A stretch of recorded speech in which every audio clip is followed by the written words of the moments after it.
Welcome to the Build It Better podcast powered by FRAMECAD. I'm your host, Robert Johnson. It's been an interesting morning so far, but it's been a good one. We've discussed, we've had a couple of guests that have been fabricators, FRAMECAD manufacturers. We've talked about design-led methodology, but we've never had anybody on yet that is in that realm, that does the design and engineering and understands prefabrication offsite construction. So, with that being said, I want to introduce Jason Steele. Good morning. With Industrialized Construction Services, here to referred to as ICS, thus the shirt. Welcome, man. Thank you. Thanks for having us. And you flew all the way from beautiful Bentonville, Arkansas. Bentonville, Arkansas. That's our headquarters. Okay. And, you know, I'm going to ask it, why Bentonville, Arkansas? Well, one, I'm an old country boy from Bentonville, so that's Are you number really one. From Bentonville? Well, Close. Close, yeah, and but been there for many years now. Consider it home. That's where family is. That's where grandkids are. So it's home. Wow. Yeah, absolutely. Wow. And as you mentioned in our discussion previously, it is much cheaper than San Francisco. In San Francisco. So our studio and where we were founded in San Francisco, that's our studio office, 114 Sansome. It is a little cheaper to be headquartered in Bentonville than it is in San Francisco for sure. And at this moment, safer. Well, that's a discussion for another podcast, I think. Yeah. Boy, I'm just trying to get viewership and even comments, even if they're bad. Okay.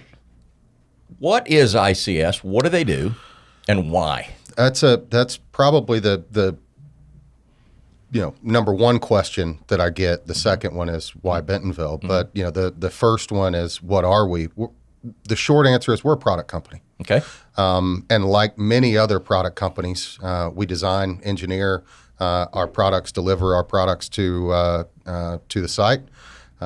We are a little bit different because of the industry that we work in. There are not many product companies in the building industry, and we are.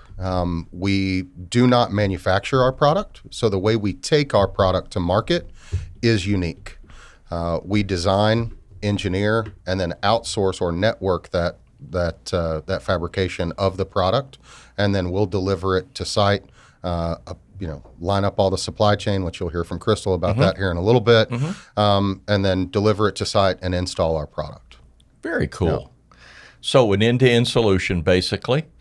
It is, with the exception of the manufacturing component in the middle. But you're starting very early in the process. It is, and it's really no different than a traditional product company. Right. It's just that we're in the building industry, which the building industry is very heavily verticalized to where they want to own from start to finish the entire process. Yes.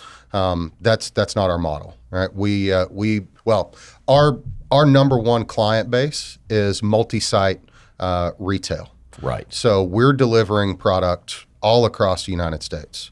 And as you're familiar in, this prefabrication, type world, the further you go, the further the logistics are, the more unlikely the project is to take place. Correct. So our goal is to create a network of manufacturers within 250 miles of any job that we may have, which gets us into the regions, into the locations to be able to deliver the same product in multiple markets for the same client. Yeah, so that was the thing. So I became familiar with you guys a couple of years ago, and I, to the life of me, couldn't figure out the model. I was like, are these guys engineers, or are they contractor? What are they? We're all the above, right? Like any product company. Doesn't matter whether you're making phones or whether you're making shoes. Right? You've got architects, you've got engineers, you've got designers. You've got for us, we've got contractors, all on staff, and we just don't own that manufacturing piece, which is there's a lot of shoes made in Taiwan. Yeah, exactly. So they don't own their manufacturing process either. Right. The key with us is how do you control that product? So the way we engage in the building industry is what makes us unique. Now, we, at least on this podcast, live in the cold form steel world. Yes. So I'm going to ask this question. It's not a negative. I've just never asked it. Do you only do cold form steel? No. You do work in the lumber market? We do work in wood as well, right? Interesting. I did not know that. So what you'll realize about us and industrialized construction as a whole is really about balance, right? It's about what's the balance of the right product, what's the balance of the right material, how much of that product is going to be manufactured on site, how much of it's going to be manufactured off site. It's all about balance for the right client, for the right product to get out there to the market. Yeah, and what I was really intrigued about was as you mentioned, your primary space is in that retail, and the people that we've talked about are national people, global companies, that everybody, if I started mentioning names, everybody would recognize. Absolutely. Which lends itself to people are starting to think this way. They are starting to understand that the future of construction is different from the way that they've done it all in the past. Agree. I really believe that market conditions are driving a lot of this. Okay. So let's just take COVID, for example. Okay. COVID created a lot of movement of people. No longer were they based in urban areas. 40,000 town is now 40,000 person town is now a 60,000 person town. Well, if you now have 60,000 people, you have a lot of retailers. You have a lot of, let's say, drug companies. You have a lot of financial institutions. You have a lot of quick service restaurants that want to get out where the people are. And so they're following the people, which is now taking that out into different markets. And that's really what's driving it. That happened almost overnight. The move from urban to suburban and work from home happened very quickly. Now, I'm not going to say that work from home happened quickly. I was a work from home employee for 15 years. Right. So that's nothing new there. But for the masses to be doing it was overnight and was new. Any good business model is going to go to where the people are. Right? If they're going to buy your product, we go where they are. Right. So that took a lot of companies out to areas at which they weren't in before, and they needed to get there quickly. Okay, I cannot disagree with you. And that being the case, now when did you folks? So when were you made aware? When did you really start getting involved with the prefabricated cold form steel? We struck a very good relationship with FRAMECAD a few years back. Okay.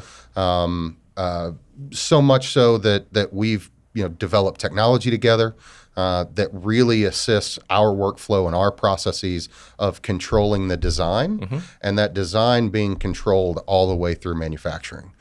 We needed to make some connections, and we partnered with FRAMECAD to make those technology connections between our models and our designs into the manufacturing. And I want to say that was probably about 24, 36 months ago. Wow. Okay. Yeah. So it was about the time when we started talking, and I don't remember the gentleman's name, but you guys came along after the fact. I just started getting more and more team members involved the longer that we talked. So, very interesting. This is probably a good spot for me to pitch out there and let people know that this is a 3-part series, this one being the first of 3 parts. We will have Matthew Comer, who is also a co-founder. You are the CEO, president, and CEO, and co-founder. There we go. Correct. Thank you. And I failed to do that earlier. I apologize. And I know it was a big ego shot to you. I'm the least important person in this Chief company. Bottle washer. So I am the janitor. I am the get your coffee guy. I'm whatever. But one of the team is what makes it all happen. I get it. So we're going to have Matthew In part 2, Matthew Comer, who is a co-founder and VP of Architecture and Engineering. Okay. Part 3, now I'm going to get your help on this. We'll have Crystal Howe. Correct. Who is also a co-founder. Correct. Also a VP. Correct. Of construction and prefabrication. There we go. Or inverse, prefabrication and construction. Okay. Right. So we're going to take this thing bumper to bumper with what ICS does and how they do it. So I wanted to get that out. We talked about, is there any market you don't work in? Wow. Right now? Or that you won't work in? We like to challenge ourselves. So I'm not going to say there's markets that we won't work in, but right now we're executing in quite a few. We've got a long history in education, so we've been doing education work for 16 years.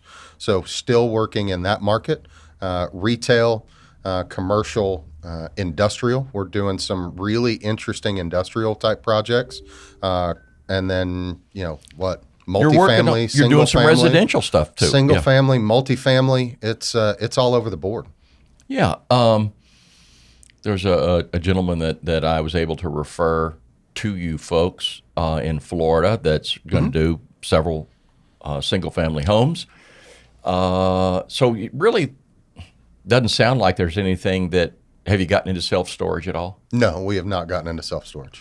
It's one that intrigues me greatly because, self-storage follows all of the residential construction at some point, and it's all light gauge steel. But we won't jump into that. That's another rabbit for another day. Okay. Where do you see ICS going? What's the long-term goal? You ever going to do it yourself? You going to build them yourself? I'm not going to take anything off the table. Right? We don't currently manufacture. That really came down to a decision based on capital. Sure. It's expensive to start a factory. Oh, it just space, is. buildings, equipment. Just expensive. Yeah. And then the second is, if you have a single location, you can only serve a radius or a region around that factory. So if we wanted to serve nationally, we weren't going to be able to open one factory. We were going to have to open multiple factories. So it really just, came down to it was a better idea for us and the capital use to partner with manufacturers. So what we need to come out of this podcast is a venture capital firm to drop millions of dollars. Those are big buckets. Into ICS to have maybe 4 factories around the country. You'd probably need more than that. But it probably would be. I mean, we have 30 manufacturers in our network right now from, not just light gauge steel, but wood, structural steel, other supply chain partners that deliver other pieces and parts and components of the building. Yeah. Yeah. It's to me, it really is an exciting time because there's just so much change for the better that's coming that I think is a very promising future. And I'll dive into this more with Matthew in part 2, but I wanted to drop it out here to get people thinking about it. So you are involved in a 7-story structure. Correct. Is that the tallest that you've done so far? That is, to our knowledge, going to be one of the tallest load-bearing light gauge structural projects not just in the nation. Guys. Not just us, right. But just out in the nation at this point is our understanding. Yes, which is really, really cool. So typically we'll see when people are talking about 7 stories or whatever, it's usually 4 or 5 stories on a podium. Which is just another 4 or 5 story building. This one, I got involved in this project, oh my goodness, probably when it first started being discussed a couple of years ago, and thought, how cool is that? A 7-story light gauge steel, and the owner is very pro this system. Absolutely. Has built 2 previous multifamily projects using this system, and says he'll never build any other way. So that's going to be one to watch, and should be a lot of fun. Any challenges that your team has discussed that that you see in that? There's always challenges. Yeah. I mean, there's always challenges. I think we're right now, we're extremely early. And Yes, and very we're early. extremely excited about the project. So we're working through with the architect, with the MEP engineers to really determine the programming, understand the building a little bit better. So there will be challenges that come up. Absolutely. Yeah, because it's not only a 7-story structure that the design intent, at least at this point, is light gauge steel. Mm-hmm. It's a very tight It is. site. It is. Which, let's face it, this is really where you're going to see a lot of construction in the more urban areas, is what we call infill. Yep. And which is exactly what this project is. And it's going to be important that we can find a way to do these and to do them. The speed with which this building will go together is what's going to be cool to watch. It's going to be quick. It really is. Yeah. I'm really looking forward to seeing it go up and to follow that as close as I can. Okay. What would, if there was one thing you wanted the listeners, the viewers to know about ICS, what would that be? Wow. Again, I think back to, we're a product company. We're not just engineers. Yes, we are contractors. Yes, we're engineers. Yes, we're architects. But more than anything, we're a product company. And I think that's really an important distinction in the industry today. So product company, and I've used this analogy when it came to things that I've done in the past. It's like buying an alternator. You don't buy the individual components of that alternator and put them together. Correct. You pay for that alternator. And that's what. So and forgive me, I mean, I even labeled you as engineers right off the bat. That's what I have always seen you as, because that's always been my interaction with ICS. And you just mentioned you're not only engineers, you're architects. Correct. Now, in-house. In-house. Correct. So you theoretically can do everything. We're licensed general contractors as well, but we're not building the building. Exactly. Those are talents. Those are experiences. Those are things you need to deliver products to the marketplace.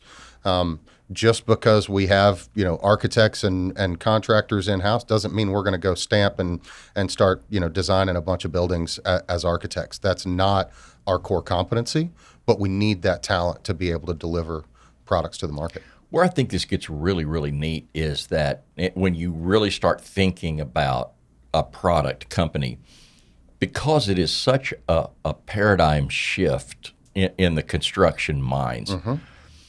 But when you think about the advantages of dealing with the global companies and pushing a product or a productized environment, now they have the ability to say, not just look at the things they're selling or the services they're selling within their structures. They're able to look at how they roll out as a product. Absolutely. And by just picking from a menu of 2, 3, 4 different floor plans, depending on site size, and what you need for square footage, and being able to pick and say, okay, that one, and the architecture, the engineering is all done. So it makes not only the design process much faster, it's going to make their entire construction process faster. The companies that we work for, they're not trying to build buildings slowly. Right? They're trying to beat their competitors to these new markets. Speed to market. Yeah. So speed to market is extremely important. There's another couple of pieces to it that I think are probably overlooked most of the time in these products. The first is predictability. predictability in cost and predictability in schedule. Yeah, which has been huge. Which, if we're building, a unit for, one of our clients in Georgia, just outside Atlanta, that product is the same product that we're delivering in St. George, Utah. Well, correct. With the same cost, with the same speed and schedule at which it gets delivered in.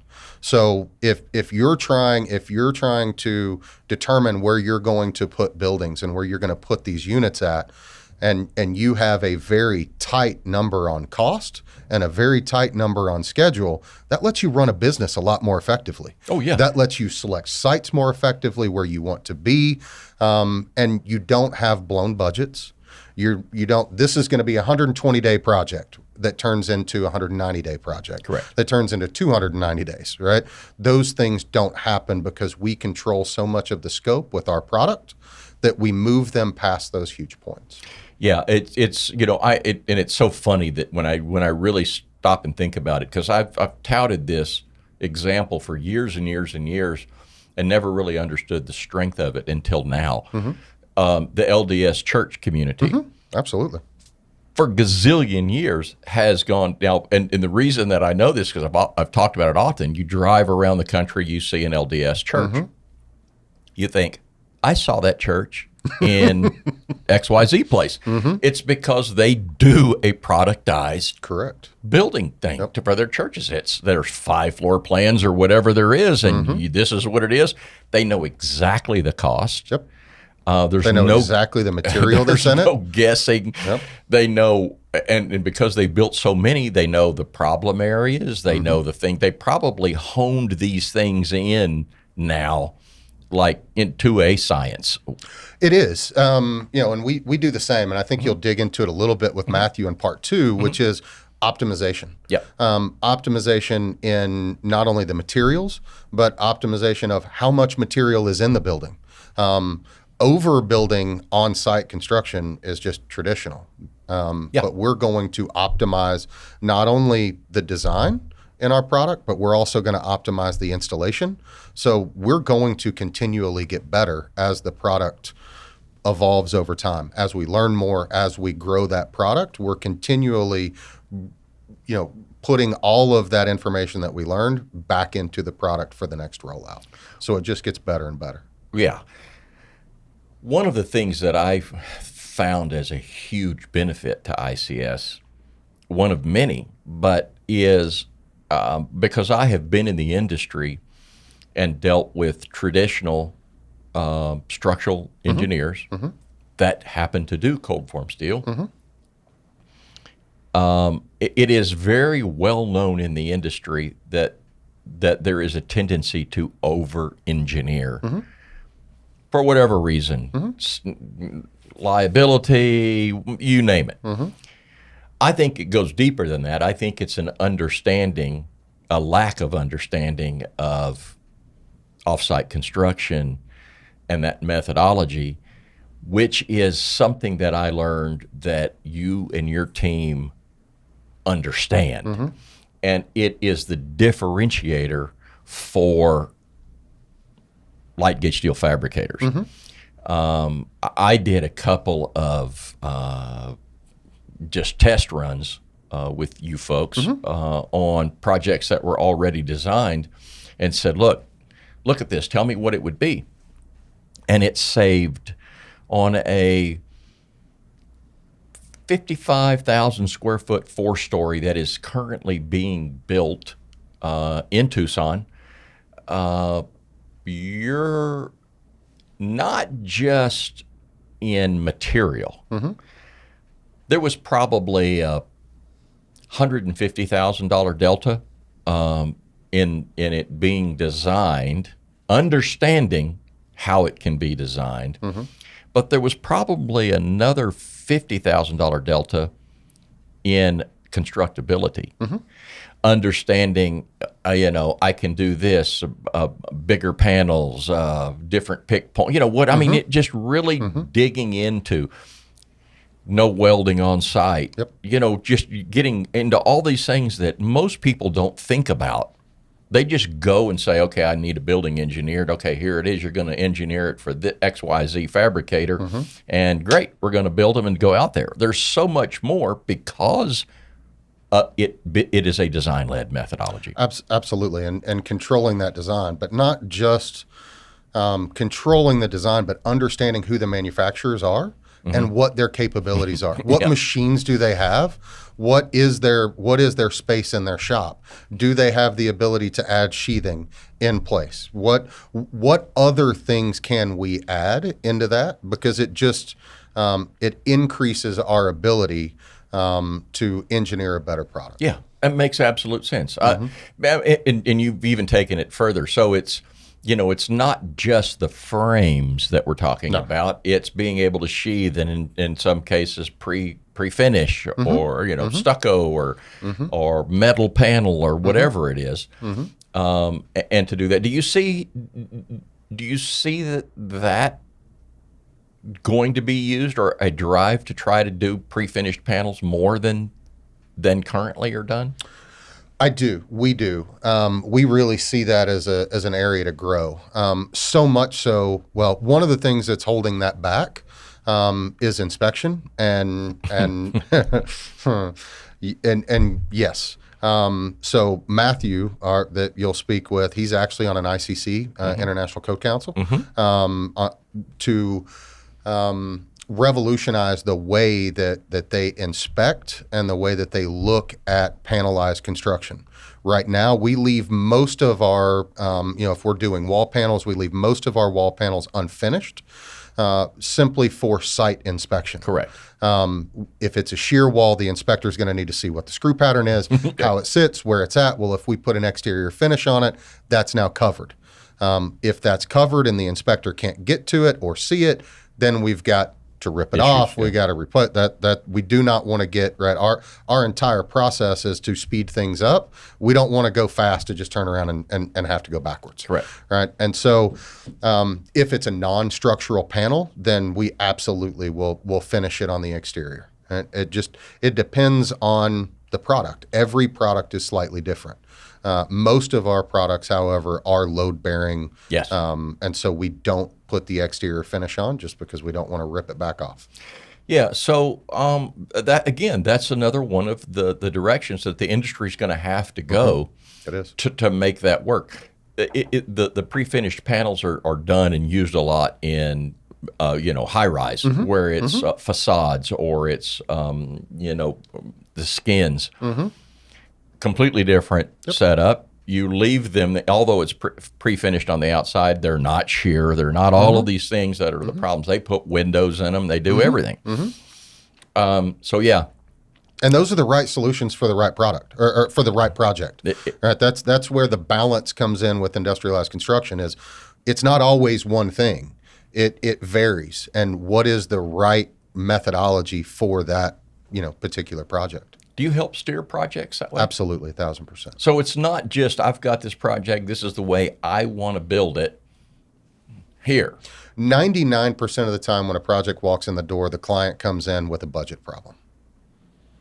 Yeah, great point. That gives us the opening to really explore. So they've already done some due diligence. They've gone through with their architect, and now they're starting to put some costs, starting to put some bids to things, and they need to take it a little, but they need to get the money squared out before they take that next step.